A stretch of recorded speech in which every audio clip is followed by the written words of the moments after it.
Hi friends, this is the winners. आज हम देखने वाले इंट्रोडक्शन ऑफ पार्टनरशिप। इससे पहले मैं अब बस आप सभी को बताने वाला हूँ। जैसे कि हम सभी को पता है कि एचएससी बोर्ड ने जो उनके सिलेबस में से 25% सभी सब्जेक्ट का रिड्यूस कर दिया है। आप सभी को पता है, अगर पता नहीं है तो मुझे कमेंट कर दीजिए, मैं उसके बारे में आपको क्लियर कर दूंगा। और दूसरा एक अनाउंसमेंट करने वाला हूँ मैं, जो एचएससी के बच्चे जो 2020-21 में एग्जाम देने वाले हैं और सभी बच्चों के लिए मैं बताने वाला हूँ। मैं इस चैनल पे बुक कीपिंग एंड अकाउंटेंसी के पूरे सब्जेक्ट, पूरे चैप्टर के लेक्चर में यहाँ पे रिकॉर्ड करके डालने वाला हूँ और इकोनॉमिक्स के भी डालने वाला हूँ। आगे जैसे सबसे सब्सक्राइब बढ़ जाएंगे वैसे मैं इकोनॉमिक्स डालूंगा। और अगर आपका दूसरा कौन सा सब्जेक्ट आप रिकमेंड करते हैं कि ये मुझे डिफिकल्ट जा रहा है, इसके बारे में बताओ, तो मैं वो भी डालने वाला हूँ। तो जितना हो सके इस चैनल को सब्सक्राइब कीजिए और वीडियो को शेयर कर दीजिए, क्योंकि ये वीडियो जो जो बच्चे ऑनलाइन वीडियो देख रहे थे, जो जो भी बच्चे ऑनलाइन लेक्चर कर रहे थे, जिनका लेक्चर किया है और जिन्होंने लेक्चर नहीं किया, उन सभी के लिए ये वीडियो बहुत ही मददगार साबित होने वाली है। क्योंकि इन वीडियो में, छोटे छोटे वीडियो में मैं सब लेक्चर, सब कॉन्सेप्ट में बताने वाला हूँ थोड़े। तो चलिए इस सेशन को आज स्टार्ट करते हैं, अभी स्टार्ट कर देते हैं। Introduction of partnership. पार्टनरशिप क्या है दोस्तों? When two and more person come together, यानी दो या दो से ज्यादा पर्सन एक जगह आते हैं तो उसे, एक जगह आके बिजनेस करते हैं तो उसे पार्टनरशिप कहते हैं। दो जगह कहाँ पे, हमने जब पार्टनरशिप वर्ड आपने कहाँ पे पढ़ा है दोस्तों? आपकी पार्टनरशिप ये सुनने से पहले आपने कहाँ पे वर्ड सुना है क्या, पार्टनरशिप? हाँ, अगर आप क्रिकेट देखते होगे तो वहां पे देखा है इन दोनों की पार्टनरशिप, ज्यादा इतने रन निकाले। उससे आपको क्या पता चलता है? पार्टनरशिप में रिक्वायर कितने बंदे होने चाहिए? 2। आप देखते जब जब भी पार्टनरशिप ये वर्ड कहता है तो 2 बंदे यानी हमेशा रहते हैं, मिनिमम 2 बंदे और 2 बंदे से ज्यादा। तो सीधे हम डेफिनेशन देखते हैं। Indian Partnership Act 1932 section 4 define the partnership as it is a relation between a person, it is a relation between person who have agreed to share the profit of a business carried by all or any one of them acting for all। इस definition को हम तोड़ मरोड़ के देखते हैं दोस्तों। It is a relation, relation word पे जरा फोकस कीजिएगा। It is a relation, partnership act, partnership किसके लिए है? Relation. It is relation between person, relation किन किन के बीच में है? पर्सन। वो एग्रीड टू शेयर, वो एग्रीड करते हैं, एग्रीड करते हैं। इस वर्ड को जरा ध्यान दीजिए, वो agreed to share profit of business carried by all. Profit of business वो एग्रीड किसके लिए करते हैं? प्रॉफिट के लिए। कैरिड बाय ऑल और any one of them, carried by all और any one of them acting for all, यानी कोई भी एक बंदा एक्ट करता है या फिर सारे ग्रुप में बंदे एक्ट करते हैं तो रिस्पॉन्सिबल कौन रहेगा? सभी बंदे रिस्पॉन्सिबल रहेंगे। फॉर एग्जाम्पल मैं बताता हूँ, हमने पार्टनरशिप का रजिस्ट्रेशन करते हैं। उस पार्टनरशिप में बंदे हैं राम, श्याम और गोपाल। तो गोपाल ने पार्टनरशिप के बिहाफ काम कर दिए, किसी से 10,000 रुपए लोन ले लिया, तो श्याम और राम को पता नहीं था। तो वो श्याम और राम इक्वली लायबल है क्या वो 10,000 रुपए देने के लिए? हाँ, पार्टनरशिप एक्ट वही कहता है कि अगर कोई भी एक बंदा एक्ट करता है या और उसके बिहाफ ऑल बंदे एक्ट करते हैं तो सभी बंदे जो पार्टनरशिप में पार्टनर है, सभी पार्टनर इक्वली रिस्पॉन्सिबल है। तो उसके कुछ फीचर देखते हैं। जो डेफिनेशन पढ़ रहे थे वही है, partnership is agreement, relation and agreement. Partnership agreement partnership के लिए बहुत ही जरूरी है। एग्रीमेंट कैसे होनी चाहिए? रिटर्न या ओरल? पार्टनरशिप एक्ट कहीं पर भी नहीं कहता है कि एग्रीमेंट रिटर्न होनी चाहिए, ओरल होनी चाहिए। पार्टनरशिप एक्ट ये बोलता है कि ओरल और रिटर्न दोनों चलते हैं, बट पार्टनरशिप एक्ट ये बोलता है कि अगर रिटर्न एग्रीमेंट है तो उसे हम क्या कहेंगे? Partnership deed. रिटर्न और ओरल दोनों होते हैं, चलेगी क्या? हाँ चलती दोनों है, बट हम पार्टनरशिप जब रिटर्न जो एग्रीमेंट है उसे क्या कहेंगे आप, पार्टनरशिप डेट। इस सिनेरियो में मैं बताने वाला हूँ, कोई स्टेट है क्या, क्योंकि सेंट्रल जो लॉ बनाता है वो स्टेट लॉ बनाता है, स्टेट में थोड़े थोड़े कुछ स्टेट में पार्टनरशिप का एग्रीमेंट बनाना, उसे रजिस्ट्रेशन करना कंपलसरी है, और कुछ स्टेट में रजिस्ट्रेशन करना कंपलसरी नहीं है, वो आगे जाके हम डिस्कस करेंगे। करना कंपलसरी नहीं, क्यों, ये बताने वाला हूँ, क्योंकि जब हम रजिस्ट्रेशन करते हैं तो उसके लिए हमको डेट बनाना कंपलसरी रहता है। नंबर ऑफ पार्टनर, मैंने पहले ही बताया था, पार्टनरशिप बनाने के लिए कितने मिनिमम पर्सन लगते हैं, पार्टनरशिप बनाने के मिनिमम पर्सन लगते हैं 2। पार्टनरशिप बनाने के लिए मिनिमम पर्सन 2, मैक्सिमम कितने लेंगे 50, मैक्सिमम 50 लेंगे। वो कौन कहता है, पार्टनरशिप एक्ट कहता है, कंपनी एक्ट कहता है। मैक्सिमम 50 के लिए कहता है कंपनी एक्ट 2030। मिनिमम कितने 2, मैक्सिमम कितने 50, 50 के लिए कौन सा एक्ट कहता है, कंपनीज एक्ट 2030। ये अगर एमसीक्यू के लिए ये क्वेश्चन जरूरी है दोस्तों। तो पार्टनरशिप किसके लिए जरूरी है दोस्तों, पार्टनरशिप क्यों बनाते हैं, for lawful business, lawful business. ये लॉफुल वर्ड किसके लिए दोस्तों, क्योंकि जो हम जब बिजनेस नहीं करते वो लॉफुल होना चाहिए, वो लीगल होना चाहिए, उसका सिंपल मीनिंग। लीगल यानी कैसे, जब हम कुछ बिजनेस कर रहे हैं तो बिजनेस इलीगल होना चाहिए। इलीगल यानी जो जिस गवर्नमेंट ने करने से बैन कर दिया है, यानी हम अगर बिजनेस कर रहे हैं तो कोई इलीगल एक्टिविटी, गैम्बलिंग्स और जो एक्टिविटीज अदर्स रहते हैं वो सब करने के लिए जो गवर्नमेंट ने बैन कर दिया है, वैसी एक्टिविटी कर रहे हैं, वो पार्टनरशिप में है क्या, नहीं है। हम पार्टनरशिप किसके लिए बना ले, लॉफुल बिजनेस के लिए। Business undertaken by partnership should be lawful, lawful यानी लीगल होना चाहिए। I couldn't undertake business which is not allowed by state, यानी जो लॉ हमको कहे, जिस लॉ ने हमको बैन कर दिया बिजनेस करने के लिए, तो कोई बिजनेस बैन है, ये बिजनेस हम कर नहीं सकते, तो बिजनेस के लिए पार्टनरशिप नहीं बन सकती दोस्तों। पार्टनरशिप कौन सा भी ये इलीगल बिजनेस परमिट नहीं करता। Sharing profit and losses, property बनेगी उसका मोटिव क्या है, मेन उसका शेयरिंग, जो प्रॉफिट एंड लॉस, जो उसका प्रॉफिट और लॉस है मेन शेयर करने के लिए पार्टनरशिप बना है। The purpose of partnership is earn A maximum profit. Partnership का मैं जो पर्पज है, तो मेन पर्पज है उसका अर्न मैक्सिमम, जितना हो सके उतना पार्टनर प्रॉफिट शेयर करने के लिए पार्टनरशिप बनी है। Partner have to share the profit and losses according to their ratio. ये रेशियो कहाँ पे बनता है, जब हम पार्टनरशिप डीड बनते हैं वहां पे ये रेशियो बन जाता है। A given agreement, if the agreement is silent about the ratio, profit and sharing will equal। ये कहाँ पे कहता है, अगर रेशियो पार्टनरशिप ने बताया नहीं है, वहाँ पे कोई भी पार्टनर कैसा प्रॉफिट शेयर करता है, ये इसके बारे में अगर पार्टनरशिप डीड कुछ नहीं कहता, तो पार्टनरशिप एक्ट ये कहता है कि जो रेशियो है उनका, जो प्रॉफिट है वो इक्वल प्रोपोर्शन में सभी में बांटा जाएगा। यह एग्जाम के पॉइंट ऑफ व्यू से ये पॉइंट बहुत ही इंपॉर्टेंट है। ये में जो जो इंपॉर्टेंट पॉइंट है वो आगे मैं आपको नोट करने के लिए बताऊंगा, क्योंकि उसका बाद में नीचे बुक में दिया है। अनलिमिटेड लाइबिलिटी, ये पॉइंट इंपॉर्टेंट है दोस्तों। अनलिमिटेड लाइबिलिटी क्या है, अगर पार्टनरशिप की लाइबिलिटी अनलिमिटेड क्या है दोस्तों, पहले मैं बताता हूँ लिमिटेड लाइबिलिटी क्या है। जैसे मैं हम कंपनी के बारे में जानते हैं। कंपनी अगर हमारा पेड अप कैपिटल है, पेड अप कैपिटल मैंने 10 लाख रुपए का मैंने शेयर्स खरीदे, उसका पेड अप 10 लाख रुपए मैंने दे दिए, भर दिए शेयर्स के अगेंस्ट, तो मेरी लाइबिलिटी कितनी है, मेरी लाइबिलिटी सिर्फ 10,000 रुपये तक की है। पर यहाँ पे पार्टनरशिप में ऐसा नहीं है। अगर मैंने 1 लाख रुपए का कैपिटल मैंने दे दिया है, तो मेरी लाइबिलिटी 1 लाख रुपए है क्या, उतनी नहीं है। मेरी लाइबिलिटी 1 लाख रुपए की है, उससे बहुत ज़्यादा है। जितने के लॉस है उतनी मेरी लाइबिलिटी है। मेरा अगर हमारे फर्म में 10 लाख रुपए का लॉस हो गया और दो ही पार्टनर है, तो 5-5 लाख रुपए दोनों पार्टनर में से पार्टनर को भरना पड़ेगा।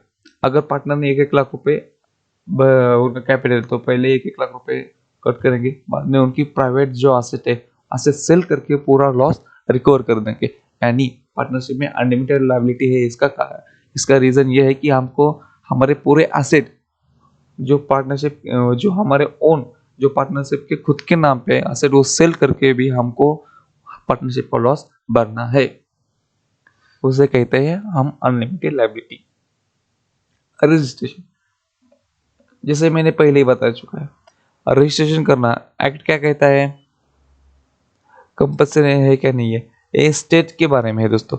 बहुत से ऐसे स्टेट है जहाँ पे पार्टनरशिप कंपल्सरी नहीं है कि रजिस्ट्रेशन हो, पर हम महाराष्ट्र में रहते हैं तो महाराष्ट्र HSC महाराष्ट्र में एग्जाम देने वाले तो महाराष्ट्र के एक्ट के अकॉर्डिंग चलना पड़ेगा। महाराष्ट्र में ये कहता है कि पार्टनरशिप रजिस्ट्रेशन करना कंपल्सरी है।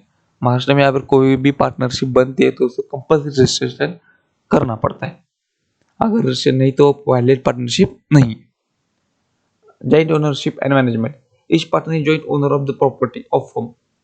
जो फर्म, अगर फर्म ने कोई प्रॉपर्टी परचेस कर ली है तो उस प्रॉपर्टी का जॉइंट ओनर हर पार्टनर रहेगा। So no partner can use property for personal use. यानी अगर हम कोई प्रॉपर्टी पार्टनरशिप के नाम पे लिए है तो वो पर्सनल यूज के लिए इस्तेमाल नहीं होनी चाहिए। वो होनी चाहिए किसके लिए, वो सिर्फ पार्टनरशिप के लिए यूज होनी चाहिए। और वो जो पार्टनरशिप का बिजनेस करते हैं उसके लिए ही यूज होनी चाहिए, उसके पार्टनर के पर्सनल यूज के लिए नहीं। और partner have equal right in managing the firm. So all partner are jointly responsible for the management of firm. जो पार्टनर है सभी पार्टनर जॉइंटली रिस्पॉन्सिबल है, जॉइंटली इक्वल रिस्पॉन्सिबल है। मैंने पहले ही कहा था। प्रिंसिपल एजेंट, प्रिंसिपल एजेंट जो है एक्टिंग फॉर ऑल और any one of the acting for all. जो मैंने डेफिनेशन का जो लास्ट पार्ट बताया था वो इसी के बारे में कहता है। अगर कोई पार्टनरशिप का बाहर कोई डील कर रहा है तो वो पार्टनरशिप के एजेंट के व्यवहार कर रहा है, और जो बाकी जो पार्टनर है वो प्रिंसिपल ये कहता है। अगर मैंने पहले एग्जांपल दिया था श्याम राम और गोपाल का, गोपाल जो एक्ट कर रहा था वो एजेंट है, और श्याम राम थे वो क्या थे, वो प्रिंसिपल थे। तो प्रिंसिपल और एजेंट जो काम करता है उसके लिए रिस्पॉन्सिबल रहते हैं क्या, हाँ बिल्कुल रिस्पॉन्सिबल रहते हैं। डिसोल्यूशन, और जो हमारा चैप्टर है उसके डिसोल्यूशन ऑफ पार्टनरशिप उसमें हम देखने वाले उसको डिटेल में डिसोल्यूशन।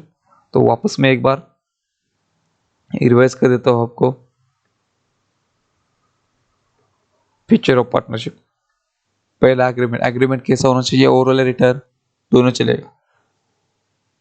रिटर्न एग्रीमेंट को क्या कहेंगे हम, partnership. Number of partner minimum 2, maximum 50। Maximum 50 कहाँ पे बताया है, कंपनी एक्ट 2013 में। लॉफुल बिजनेस, पार्टनरशिप किसके लिए होना चाहिए, लॉफुल बिजनेस के लिए। इलीगल बिजनेस अलाउड है क्या, नहीं है। पार्टनरशिप का मेन मोटिव क्या है, for sharing profit. Unlimited liability क्या है, अनलिमिटेड लायबिलिटी यानी खुद की प्रॉपर्टी बेचकर भी पार्टनर को खुद की प्रॉपर्टी बेचकर भी फर्म को लॉस भरना पड़ेगा। रजिस्ट्रेशन, महाराष्ट्र में रजिस्ट्रेशन कंपल्सरी है क्या, बिल्कुल कंपल्सरी है। जॉइंट ओनरशिप मैनेजमेंट, पार्टनरशिप के जो एसेट है उसका पार्टनर जॉइंटली ओनर है। मैनेजमेंट के पार्टनर इक्वल रिस्पॉन्सिबल है ऑल पार्टनर मैनेजमेंट के लिए। प्रिंसिपल और एजेंट, अगर किसी एक भी पार्टनर ने काम की फर्म के बिहाफ काम किया तो पूरे पार्टनर रिस्पॉन्सिबल है। डिसोल्यूशन बंद करना हो हम आगे देखने वाले। पार्टनरशिप, जैसे ही पार्टनरशिप डीड, जैसे मैंने आपको पहले ही बता दिया था, पार्टनरशिप डीड जो रिटर्न एग्रीमेंट जो करते हैं उसे कहते हैं पार्टनरशिप डीड। तो एग्जाम के पॉइंट ऑफ व्यू से अगर हम देखें तो यहाँ पे जो कंटेंट है उसके अंदर जो जो चीज़ें मौजूद है, जो जो करनी चाहिए वो ज़्यादा इम्पोर्टेंट है। एक दिया गया है, इसको आप देखने के बाद आपको पता चलेगा कैसे कैसे की जाती है पार्टनरशिप। तो कंटेंट ऑफ पार्टनरशिप ये इम्पोर्टेंट है, उसके अंदर क्या क्या मौजूद रहता है। Name and address of the firm, firm का नाम, उसका एड्रेस जो है उसके अंदर रहता है। Name and address of all partner, partner का नाम, उसका एड्रेस क्या है, उसका ओहदा क्या है, उसको जो है क्या काम करने वाला है वो भी उसके अंदर मेंशन रहेगा। अगर बैंक अकाउंट है वो कौन देखने वाला है, बैंक अकाउंट पे साइन किस किस की होने वाली है, ये सब हम पार्टनरशिप डीड में रहते हैं। और दूसरा को मेन इम्पोर्टेंट कैपिटल कंट्रीब्यूशन, कौन सा पार्टनर कितना कैपिटल लाने वाला है, ratio in which profit profit profit sharing ratio जो मैंने बताया था वो कौन सा कितना रेशियो है, हर पार्टनर का रेशियो कितना है, यहाँ पे पार्टनरशिप डीड में मेंशन किया होगा। अगर नहीं किया होगा तो इक्वल में बांटना पड़ेगा, वो आगे देखेंगे। Right duties and liabilities of partner, partner के राइट्स क्या है, उसकी ड्यूटीज क्या है, ये सब पार्टनरशिप डीड में मेंशन होगा। प्रोविजन रिलेटेड टू एडमिशन, जो भी पर्सन पार्टनरशिप एक्ट बनने के बाद अगर हम आगे लेने वाले हैं उसके लिए कौन सी कंडीशन होगी वो अभी हमको लिखना पड़ेगा पार्टनरशिप डीड बनाते वक्त।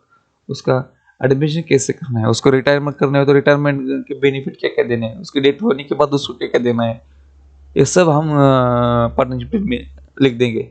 Rate of interest, rate of drawing और लोन पे हम रेट ऑफ इंटरेस्ट कौन सा चार्ज करने वाले हैं,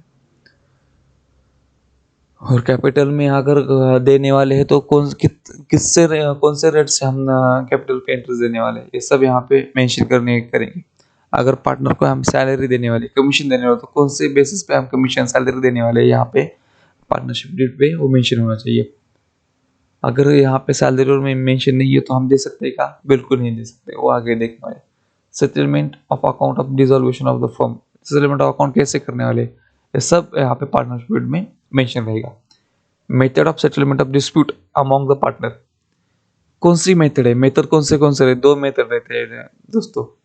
अगर पता नहीं है तो मुझे कमेंट करके बताइए कि कौन से method of settlement of dispute among the partner, कौन से मेथड से डिस्प्यूट करनी है, वो भी सब यहाँ पे पार्टनरशिप में मेंशन रहेगा।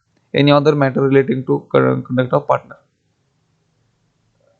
जो सारे जो मेथड है ज़्यादातर जो पार्टनरशिप में पार्टनरशिप के फॉर्म के रिलेटेड उनके जो लॉ बुक है, जो रूल्स है, ये सब पार्टनरशिप डीड के अंदर रहेगा। पार्टनरशिप क्या काम करने वाला है, कौन से अहदे पे पार्टनर काम करने वाले, पार्टनर को कौन से रेशियो में प्रॉफिट देने वाला है, पार्टनरशिप अगर एडमिशन होने वाला पार्टनर का कौन सी चीज़ पे एडमिशन हो रहा है, पार्टनरशिप का रिटायरमेंट होने वाला तो उसको क्या क्या देना चाहिए, कौन से बेसिस पे रिटायरमेंट होने वाला है, ये सब हम पार्टनरशिप डीड में देख सकते हैं। पार्टनरशिप डीड के अंदर मेंशन होना चाहिए और उसको उसके अकॉर्डिंग हमको बाद में एक्ट करना पड़ता है।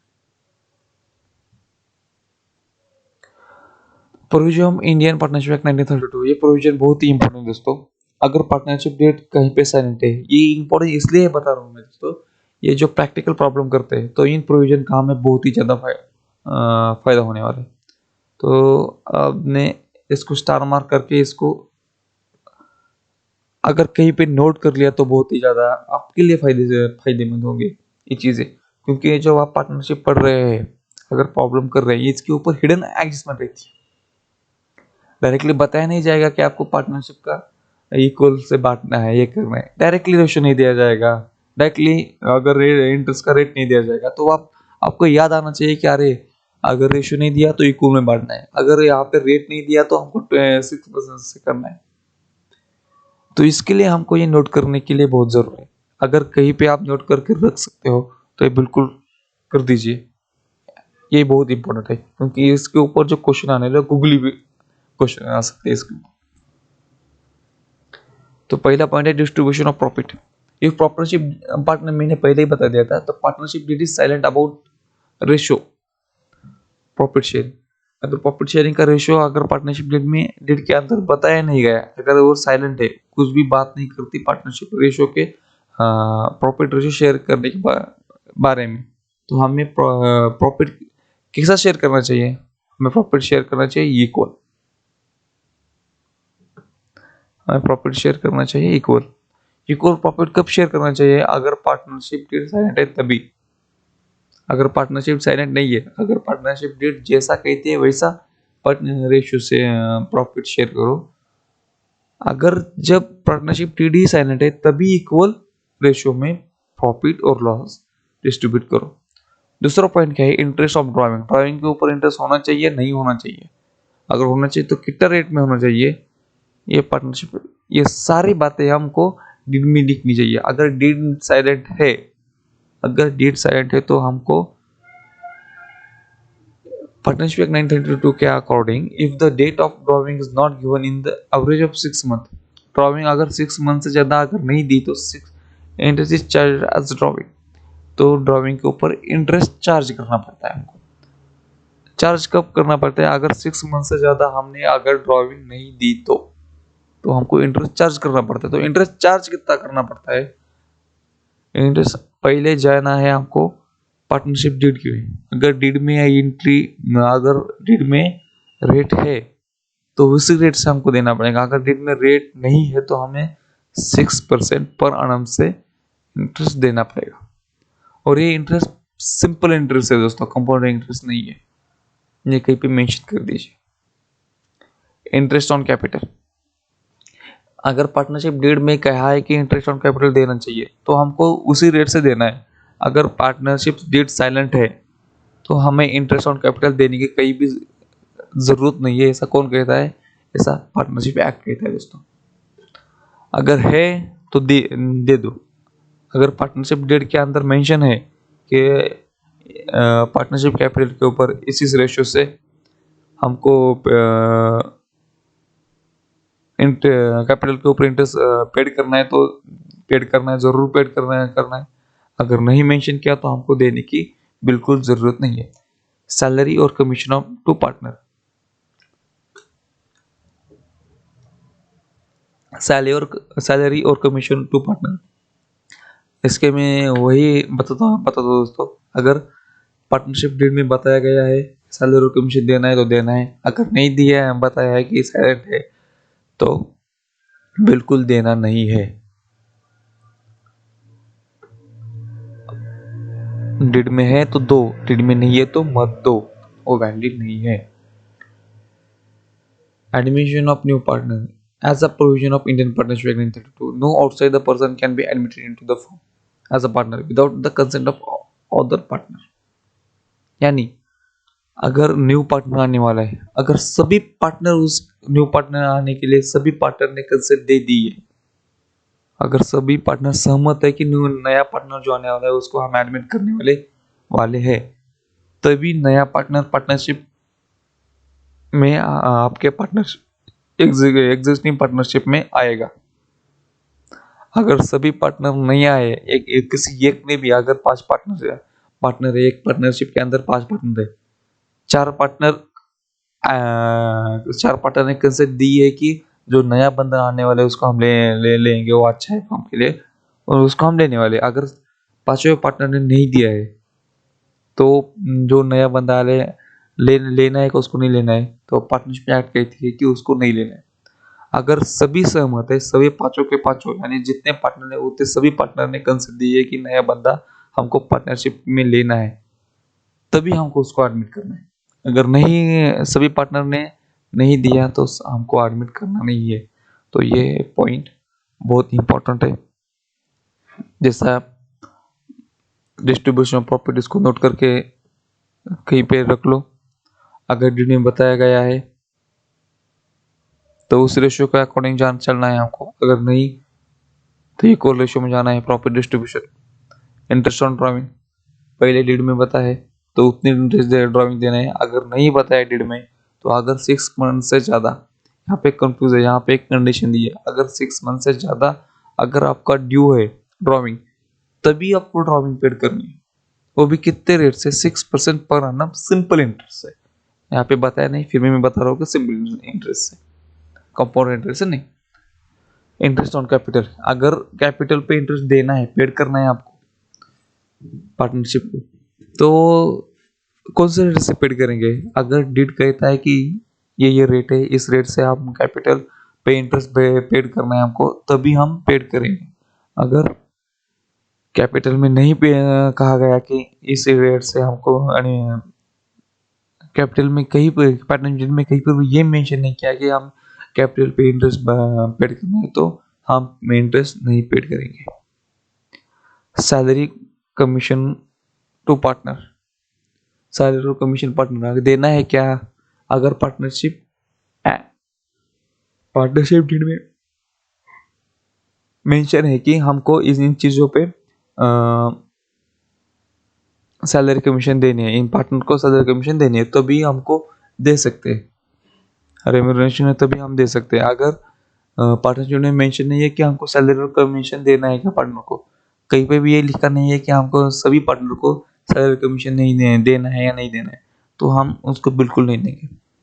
सैलरी कमीशन कब देंगे हम, अगर पार्टनरशिप डीड में होगा होगा तो पार्टनरशिप डीड में जो है जिस हिसाब से है उसी हिसाब से हम देंगे, अगर नहीं है तो हम बिल्कुल नहीं देंगे।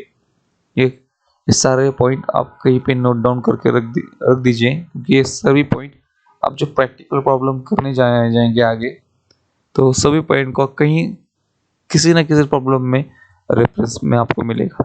तो ये बहुत ही ज़्यादा इम्पोर्टेंट है, तो इसको आप स्टार मार्क तो करके लीजिए, पर जो आप नोट्स बना रहे हैं तो उस नोट्स के अंदर ये सभी पॉइंट मेंशन कर दीजिए, क्योंकि प्रैक्टिकल प्रॉब्लम के अंदर आपको बहुत ज़्यादा हेल्प करने वाले। Method of capital, method of capital में आज के सेशन में सिर्फ हम दोनों के बारे में बताएंगे, और आगे जब सेशन होगा उनके बारे उनके प्रैक्टिकल प्रॉब्लम हम करेंगे। Method of capital, capital account के मेथड कितने, फिक्स्ड में कैपिटल मेथड है, fluctuating capital method. Fixed capital यानी जो हमारा कैपिटल है वो फिक्स रहता है, वहाँ पे चेंज नहीं होता, उसे कहते हैं फिक्स कैपिटल। और फ्लक्चुएटिंग का मीनिंग ये है कि वो चेंजिंग होता जाएगा, कम ज़्यादा होता जाएगा, उसे कहते हैं फ्लक्चुएटिंग। यानी फ्लक्चुएटिंग उसे कहते हैं जो कैपिटल हम हमेशा चेंज होता रहेगा। वो प्रैक्टिकल है क्या, प्रैक्टिकल है। जब हम पार्टनरशिप कर रहे हैं तो मेरा पार्टनरशिप पूरे साल में बदलता रहेगा, एक जैसा रहेगा क्या, नहीं, बिल्कुल नहीं रहेगा, पूरे साल में मेरा पंप कैपिटल बदल रहेगा। ये प्रैक्टिकल है फ्लक्चुएटिंग मेथड, और फिक्स्ड कैपिटल में क्या है, फिक्स्ड कैपिटल कहता है कि हमारा जो कैपिटल है वो फिक्स है, उसमें चेंज नहीं होगा। तो पार्टनर हमारा कैपिटल तो हमेशा चेंज होता रहेगा, हमेशा चेंज होता रहेगा, तो ये तो कह रहा है मेरे कभी नहीं हमारा पार्टनर हमारा कैपिटल बदलना नहीं चाहिए। तो उसके लिए यहाँ पे दो अकाउंट बनाने पड़ेंगे हमको, एक रहेगा फिक्स्ड कैपिटल अकाउंट, दूसरा रहेगा करंट कैपिटल अकाउंट। उन दोनों में डिफरेंस क्या है, फिक्स्ड कैपिटल अकाउंट के अंदर जो हमारा जो फिक्स प्रोपोर्शन है जो हमने कैपिटल में डाला हुआ है वो फिक्स रहेगा, और करंट में जो हम थोड़ी सी अमाउंट वो करंट में अकाउंट नया अकाउंट बना के करंट अकाउंट में थोड़ी सी अमाउंट डाल देंगे, और उसे उस जो पूरे हम चेंजेस करते हैं तो उसी में हम पूरे चेंजेस कर देंगे। जो इंस्टेड हम जो कैपिटल अकाउंट में बना पूरे शेयर इंटरेस्ट ऑन ड्राइंग डालने वाले थे, इंटरेस्ट ऑन कैपिटल डालने वाले थे, ऐड करने वाले थे, और जो ड्राइंग लेस करने वाले थे, प्रॉफिट ऐड करने वाले थे, वो सभी हम कहाँ पे जो एडजस्टमेंट है वो सारे एडजस्टमेंट करेंगे हम करंट अकाउंट में। सारे अकाउंट जो हम कैपिटल अकाउंट के बजाय हम करेंगे करंट अकाउंट में, और कैपिटल फिक्स्ड कैपिटल अकाउंट जो है उसको हमारा जो कैपिटल है वो फिक्स रखेंगे। वापस मैं एक बार बताता हूँ, कैपिटल रिकॉर्ड करने के कितने मेथड है, दो मेथड है। पहली मेथड फ्लक्चुएटिंग कैपिटल मेथड, दूसरी method fixed capital method. Fluctuating capital method के अंदर कितने अकाउंट है, एक ही अकाउंट बनना पड़ेगा, उसकी एक ही अकाउंट के अंदर सारे एडजस्टमेंट हम कर देंगे। और फिक्स्ड कैपिटल अकाउंट के अंदर हमको कितने अकाउंट बनाने पड़ेंगे, दो अकाउंट। कौन से, पहला फिक्स्ड कैपिटल अकाउंट, दूसरा करंट कैपिटल अकाउंट। हम जो सारे जो हमारा डेली ट्रांजेक्शन है, जो डेली एडजस्टमेंट है वो कहाँ पे करने वाले हैं, वो सारे डेली एडजस्टमेंट हम करने वाले हैं करंट कैपिटल अकाउंट में। थैंक यू सो मच दोस्तों। मैं जैसे आपको मैंने पहले बता दिया था, अगर इस सेशन में कहीं पे भी आपको कुछ भी डाउट है तो मुझे कमेंट कर दीजिए, मैं पूरे डाउट का सॉल्व करने का पूरा प्रयास कर दूंगा। और दूसरा किसी भी एचएससी के कोई से भी सब्जेक्ट में आपको प्रॉब्लम आ रहा है तो मुझे कमेंट करके बता दें, उसका सोल्यूशन मैं जितना जल्दी हो सके उतना देने की कोशिश करूँगा। जैसे जैसे मैंने आपको जैसे वादा किया, जितने सब्सक्राइबर बढ़ जाएंगे, जितने हमारा चैनल जैसे ही ग्रो कर जाएगा, हम मैं इकोनॉमिक्स का और दूसरे चैप्टर का भी लेक्चर रिकॉर्ड करके डालने वाला हूँ। और अकाउंट के तो बुक कीपिंग एंड अकाउंट के तो पूरे लेक्चर में यहाँ पे अभी स्टार्ट किया हूँ पूरा डालने के लिए। और मैं आपका सपोर्ट बहुत चाहता हूँ दोस्तों। अगर इस वीडियो के अंदर कोई करेक्शन और कुछ सजेशन है आपका तो प्लीज़ मुझे कमेंट करके बता दीजिए कि ये सजेशन है मेरा, क्योंकि आपका सजेशन मुझे बहुत वैल्यू करता है दोस्तों। उसके अकॉर्डिंग मुझे मैं चेंजेस कर दूंगा। जैसे कि मैंने पहले बताया, चैनल को सब्सक्राइब कर दीजिए और वीडियो को जितना हो सके, जितना आपके दोस्तों में फैला सके उतना वीडियो को फैला दीजिए। थैंक यू सो मच दोस्तों।